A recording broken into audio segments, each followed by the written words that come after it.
Siapa yang berani di antara kita mengatakan bahwa kita akan kekal di dunia? Tidak. Semua akan mengalami kematian. Maka sebaik-baiknya kita adalah berupaya untuk mempersiapkan diri, karena masa itu tidak akan pernah bergeser waktunya. Setiap kita sudah ada takdirnya di mana akan meninggal.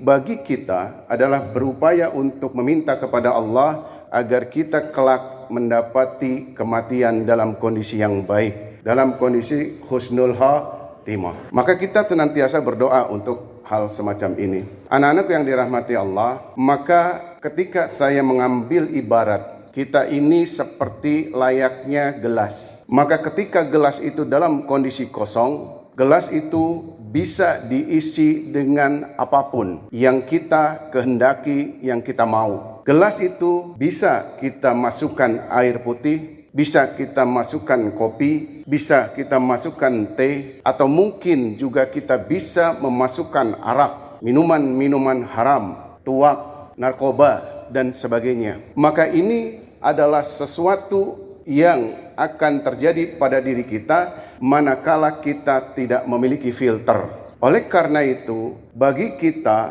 manusia yang baik adalah berupaya agar cangkir itu tidak terbuka serta-merta dan kemudian diisi semau-maunya kita, seingin-inginnya kita tanpa filter. Maka tentu agar cangkir ataupun gelas itu dalam kondisi yang sempurna dan baik, harus dilengkapi dengan tutup cangkir ataupun tutup gelas. Kapan waktunya tutup itu kita buka, kapan waktunya kita lakukan upaya untuk menutup gelas itu. Kalau itu adalah sesuatu yang baik, maka baru kita buka. Kalau itu adalah sesuatu yang benar, baru kita buka dan tuangkan minuman itu. Kalau seandainya yang ada adalah minuman-minuman yang haram, maka selamanya kita akan menutup diri dan menutup cangkir itu dengan rapat-rapat dengan baik. Anak-anak yang dirahmati Allah, perjalanan kita nanti di akhirat itu begitu sangat panjang dan disitulah kita akan kekal. Maka orang yang akan melakukan upaya perjalanan, dia pasti akan menyediakan barang-barang terlebih dahulu, persiapan-persiapan dulu, dan bekal-bekal yang cukup. Karena siapapun yang melakukan perjalanan tanpa bekal yang cukup, maka dia akan sengsara di jalan. Pun sama ketika nanti kita selesai di dunia, kita akan menghadapi di mana kita berada di alam kubur, kemudian di padang mahsyar, dan kemudian kita akan lihat bagaimana kondisi kita, apakah dalam kebaikan atau dalam keburukan. Semua berpulang kepada kita yang pernah hidup di dunia dan pernah melakukan apa. Anak-anak yang dirahmati Allah, saya sebagai kepala sekolah adalah insyaallah Allahu alam bisa akan ditanya, dan orang pertama kali ditanya tentang bagaimana memberikan pendidikan kepada anak-anak akan dipertanyakan detik demi detik, setiap waktu akan dipertanyakan, bahkan generasi tiap tahunnya akan berbeda. Yang ditakuti oleh kepala sekolah adalah ketika suatu masa di mana ada pertanggungan jawab, ada di antara siswa, ada di antara orang tua, ada di antara guru dan pegawai yang merasa terzalimi, dia akan menghadap Allah menyangkut bagaimana saya memimpin. Oleh karena itu ketika saya memimpin, maka koridornya adalah koridor kebenaran. Harus diwaspadai baik-baik bagi kita semuanya, karena guru dan pegawai pun akan dimintai pertanggungan jawab. Seberapa guru ini amanah memberikan pengajaran dengan baik? Apakah meluangkan waktunya untuk pendidikan bukan hanya pada intelektual, tapi karakter pun dibangun. Guru-guru pun akan ditanya apakah melaksanakan pembelajaran dengan baik atau tidak. Apakah meninggalkan pada saat masa pembelajaran atau tidak. Semuanya akan diungkap dan semuanya akan dipertanyakan, termasuk engkau yang menjadi siswa. Siapa bilang siswa nanti tidak akan dipertanyakan oleh Allah berlama-lama? Tiap waktu, tiap detik, ketika Anda di SMK Negeri 1 Gantar pun akan dipertanyakan.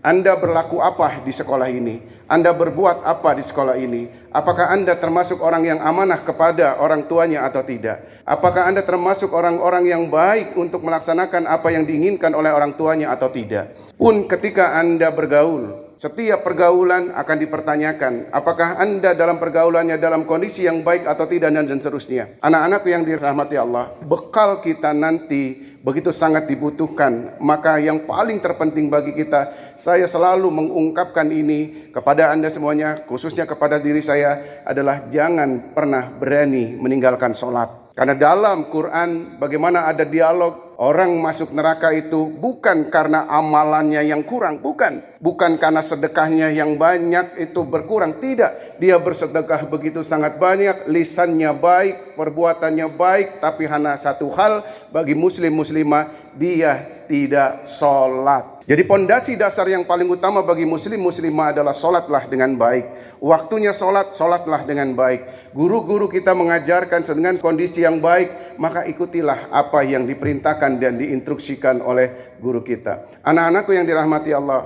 pikirkan, renungkan baik-baik apa yang kita makan, apa yang kita minum, dan apa yang kita telan. Maka sejatinya yang harus kita lakukan adalah kita meminum minuman yang halal. Kita memakan makanan yang halal. Oleh karena itu saya menjaga diri agar tidak berlaku korupsi. Maka ketika saya berkorupsi, maka yang dimakan adalah sesuatu yang haram. Ketika sesuatu yang haram, maka mengalirlah kepada darah kita. Ketika sudah mengalir kepada darah kita, masuklah kemudian ke jantung, ke hati dan seterusnya. Maka orang-orang yang senantiasa memakan makanan yang haram, maka pikirannya pun tidak akan pernah baik. Dia cenderung berbuat maksiat.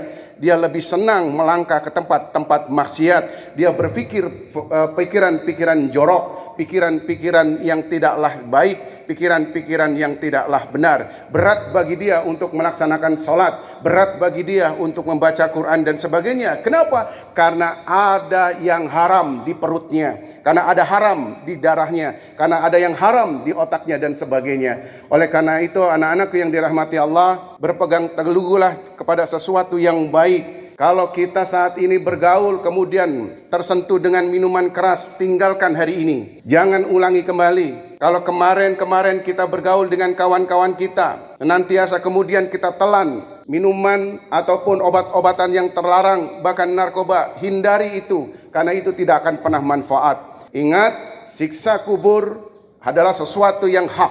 Siksa kubur adalah sesuatu yang pasti akan terjadi. Kalau kita amalannya baik, insya Allah kita akan mendapati kebaikan di alam kubur. Tapi kalau amalan kita buruk, maka tertimpa kemalangan yang begitu sangat luar biasa sampai menunggu hari kiamat.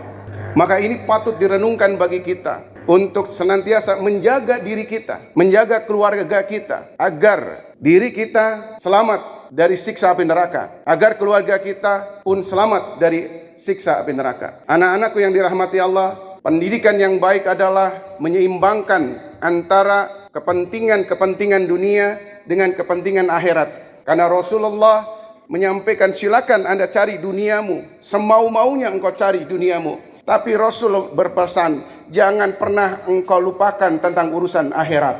Maka sebaik kita adalah menyeimbangkan urusan-urusan dunia dan urusan-urusan akhirat.